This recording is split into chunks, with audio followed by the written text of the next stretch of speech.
Dean Stilly here from the official home of unofficial Grateful Dead and music news, reporting on night one in Hampton, and Hampton's got places just filled with memories for me personally, as is most folks that did a lot of shows with the Grateful Dead there. I'll never forget my first shows in Hampton, '87. I was 17 years old. I asked my folks, they said, absolutely not, you can't go. So I ran away from home to go to Hampton in '87. And I'll never forget it. It's intermission on the first show, intermission, and I'm electric as I can be. I'm higher than giraffe titties. And I remember the voices started telling me it'd be a good idea to call Mom and comfort her, let her know you're okay. And I was 17, so I wasn't able to decipher wise ideas from unwise ideas, and so anyway, I thought the least I could do was let my mom know I'm okay and comfort her a little bit. And I go to the payphone, I call home, my mom answers, and I remember in my mind what I thought I was going to say was, I just want you to know that I'm okay, everything's okay, I'm having a good time, and I'll be home in a couple days. And what came out was, she wanted to buy a bacon cannon Garcia mule. And then I got scared myself and hung up. And so I thought I was going to comfort Mom. I don't think that worked at all. Poor Mom. I didn't feel like I had it together until morning to settle that one. It was worth the trouble I got into. '87 was a tremendous renaissance for Garcia, coming out of the coma, the phoenix rising from the ashes, and there was some great moments in '87. Hampton, starting out of the spring there, was great. I'll never forget the Terrapin there. Weir doing his Garcia doing his best Weir impressions, and that was a lot of fun. That Terrapin's one you should get your ears to. That was a good one. '87 was fun. And so it started there, and then naturally the Warlocks. Nobody can forget about the Warlock shows. Really, that's for my generation, that weren't able to make some of the, the shows in the '70s and stuff like that. Even the early '80s, a little young for that. I mean, I think the Warlock shows are like the Cornells of our generation, and unbelievable how many great times I've had there. The Garcia Band in '91. It was the same kind of weather, I think, for the Garcia Band in '91. That was a cold fall tour. We froze our asses off. It was freezing cold and snowing on that entire fall tour. But you got a hot one in Hampton that night, and that was just great times. Like I said, the memories are probably too many to count. So anyway, let's get on with what happened in Hampton. Expectations are high because this place, for some reason, is magical. I don't know why. It's not much of a town there, really, but for some reason they bring it. They get the thing started tonight with Bertha. There's no problems with pace there. The music's got pop. It's sounding great in my room here. I don't know what O'Teal's was like in the mix in the venue there in Hampton. One thing about having good stereo, some good equipment here, bass management is one of the things you have a pretty good amount of control over, and so O'Teal sounds amazing in this room, as does all the music. The equipment upgrades really have made a big difference, and so I don't know what he sounded like there, but in here he sounded way up in the mix, sounded strong. The music had the pop and energy behind it. They kept the momentum going into Good Lovin'. Shakedown comes next. I know a lot of people are going to start maybe whining about repeats and stuff like that, but it really doesn't bother me much. I think everything they played tonight that they played prior, they played better tonight. So I don't mind them playing it again. That's just fine with me. The shakedown was good. The shake it down seemed like it was, I don't know, but it didn't bother me as much as usual. They did an amazing job with the song prior to getting there. Maybe that had something to do with it. But I thought that the jams were great and full of life. Everything seemed just right. They love each other's necks. I'm fine with slow tunes, and when they're playing good, the slow ones have the pop and the magic in them. No matter what speed they're playing, there's a little bit of something on the music. They got a little bit of hot sauce on the music that makes it just right. The last go around on They Love Each Other was hot stuff. Man, they killed it. That was a jam that typically doesn't really, not often found in a song like They Love Each Other. They killed it. So 73 Love Each Others. I like those. I like those. But this one was a roaster. Good stuff. So Black Throated Wind's next. One of my favorite Weir tunes. Barlow, just a great job on that one. Loved Black Throated Wind, and it was good. Mr. Charlie keeps the momentum going. There's just, the momentum was never broken tonight, if you ask me. If you ask me, it started strong and it stayed strong throughout. I know opinions may vary, but that's how I heard it. It was the half step after Mr. Charlie, through the roof, man. They took that one the extra mile. Really, really good stuff. I was having a ball over here. Throwing Stones closes the set, and a good job on that. So this, to me, the first set, this was the first roaster of a first set in my sight. I know some of you may have loved some of the other ones, but anyway, for me, this was the first one that started good and stayed good all the way through. So there you go with that. People ask me what this is. This is an official barbecue brush. This is one of Mickey's. I want a big time thanks and props to Adam for the souvenir. I'm not great with souvenirs, and really, like, I lose a lot of shit. People send me stuff, I've never been good at collecting things, because I think the things don't always mean that much to me, but so this means something to me. This is very special. Thank you, Adam. I can't tell you how much I appreciate it. Some of the crew there, they liked the reviews, said they were spot on. Adam cursed me. He said, we love your reviews, they're spot on, and then the next, that night, I do a review. I totally missed the William Tell Bridge. I was right there up front. I completely missed it, like it never happened. It's not like I made a mistake reading through set lists or something. I had absolutely no recollection it ever occurred. I listened back to it. That motherfucker's there. I mean, it was there.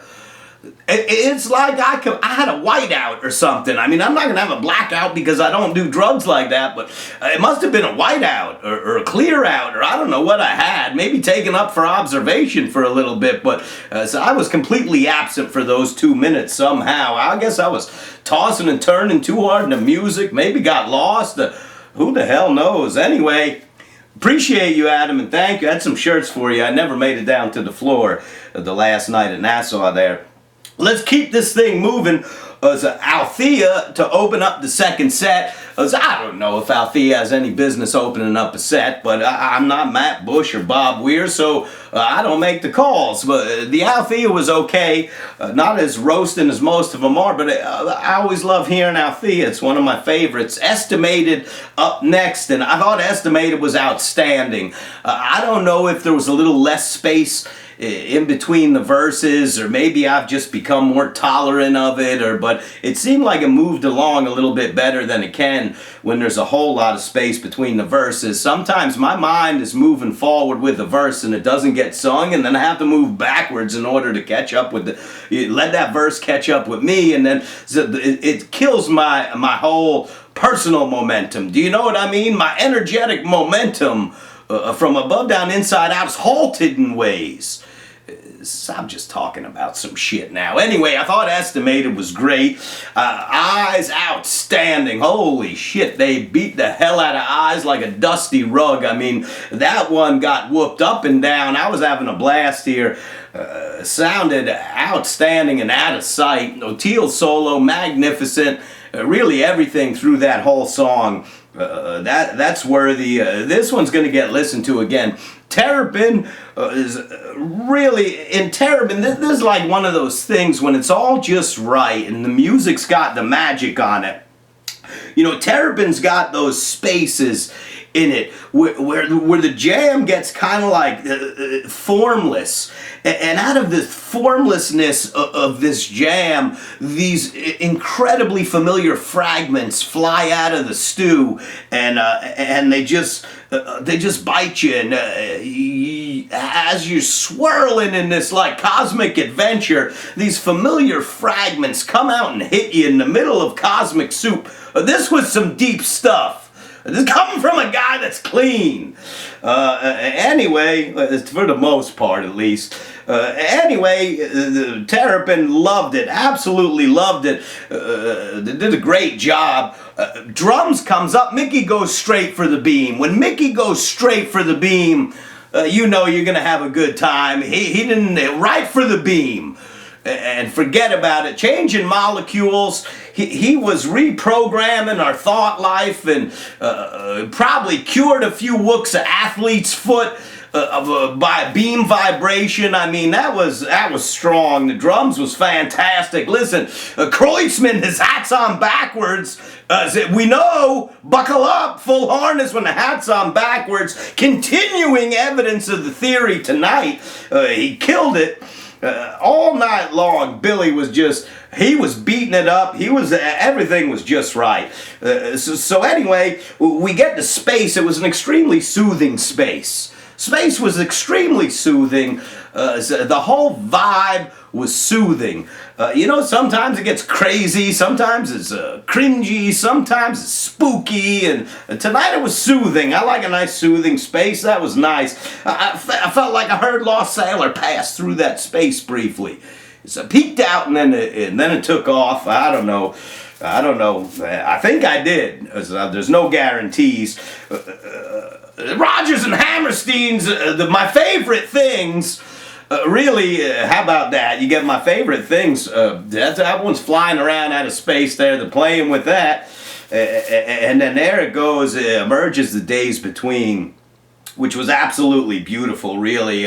When they're playing the Days Between, listen, major props to Nugs on the stream tonight and the guys that run the cameras. I thought it was great that they were catching dancers all over the venue in different locations, and not just the people up front. They were catching a lot more coverage of people scattered throughout the venues than just the folks crammed up front there. So it was great to see that. And during Days on the stream, they had this, that they caught a woman just completely emotionally invested in the moment, and the beauty on her face as that emotion was just so easily, it was palpable watching it through her. It was amazing. She looked absolutely stunning just because you could tell how invested she was in that moment. And I thought that was great. It was great to see. And during the course of the song, they showed several folks out there just completely invested in it. You could tell that emotionally that had everybody gripped, and that's strong when that happens. So during the song, we are singing, and I'm looking at him, and I'm thinking, it looks like someone on the fucking crew cut his hair or something. I don't know what happened. Maybe Adam took some tin snips and cut. I don't know if Steve Parrish is doing haircuts there. I have no idea.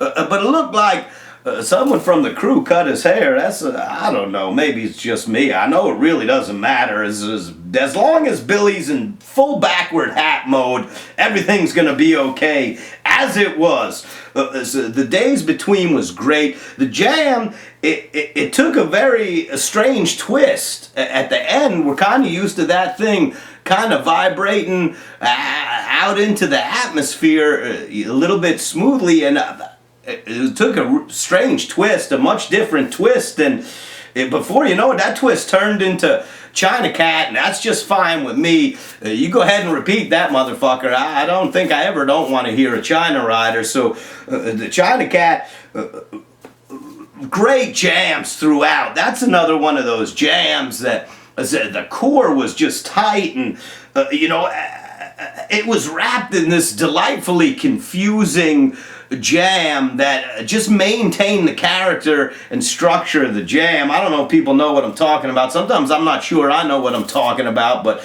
we're going for it anyway. But that's kind of how it felt to me.